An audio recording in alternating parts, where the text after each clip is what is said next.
दोस्तों, आज़ाद बोल इंडिया में स्वागत है आपका। आपके साथ मैं आदिल खान आज़ाद। एक खबर आपको सुनाने जा रहा हूं जिसका जिक्र और फिक्र हमारे भारतीय मीडिया और नेताओं के बयानों से गायब है। कतर में जासूसी के इल्जाम में गिरफ्तार किए गए भारतीय नौसेना के 8 पूर्व अधिकारियों को फांसी की सजा मिलना लगभग तय है, लेकिन भारत में इस खबर पर कोई डिबेट ना करने का भय है। इन पूर्व नेवी अधिकारियों पर कतर के दुश्मन देश इजराइल के लिए जासूसी करने का इल्जाम है।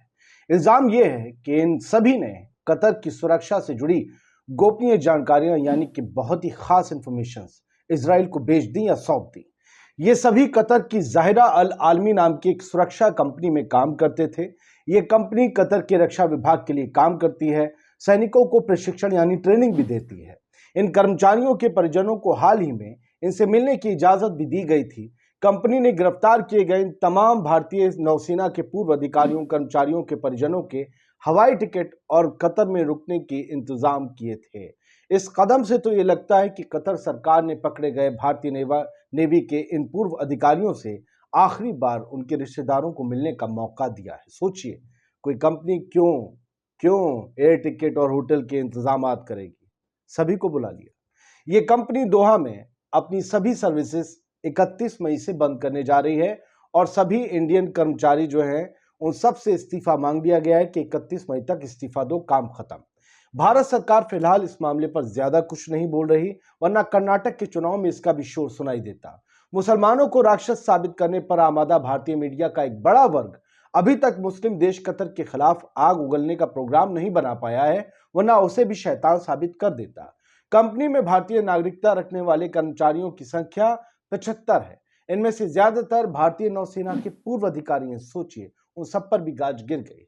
जासूसी के इल्जाम में गिरफ्तार 8 कर्मचारियों को पहले ही बर्खास्त कर दिया गया है और उनके जो सैलरीज हैं उनका हिसाब किताब कर दिया गया है, यानी बची हुई सैलरी उनके गार्जियंस को, उनके रिश्तेदारों को, उनकी पत्नी, माँ बाप, इन सबको दे दी जाएगी। मीडिया रिपोर्ट्स ये कहती हैं कि गिरफ्तार किए गए इंडियन नेवी के पूर्व कर्मचारियों ने संवेदनशील जानकारी इजराइल को दी थी। कतर में जासूसी के इल्जाम अगर तय होते हैं तो गिरफ्तार किए गए इन कर्मचारियों को आज फांसी तक की सजा मिल सकती है। आज ही फांसी की सजा हो सकती है। सितंबर 2022 में कतर सरकार ने 8 पूर्व भारतीय नौसैनिकों को गिरफ्तार किया था। मार्च में इन पर जासूसी के आरोप तय किए गए थे।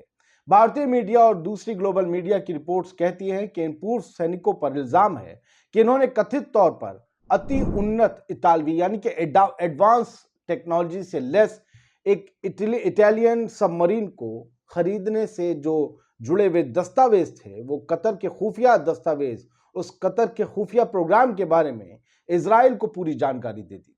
क्या मोहब्बत थी! यानी इन नौसैनिकों पर इजराइल के लिए जासूसी करने के इल्जाम लग सकते हैं, पुख्ता तो हो ही सकते हैं।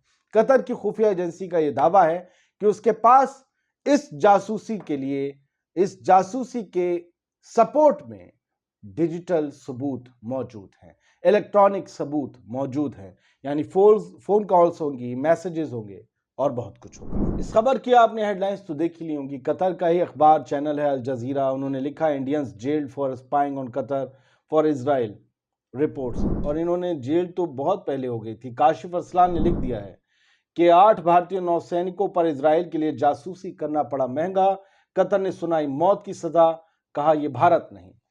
अब ये किस उससे कहा है? 8 Indian navy veterans accused of spying for Israel.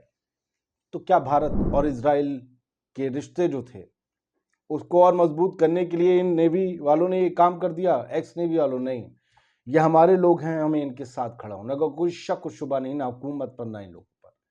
लेकिन अगर जासूसी के सबूत हैं तो फिर ये जासूसी किस वजह से हो रही थी, इसकी तह तक जाना बहुत जरूरी है।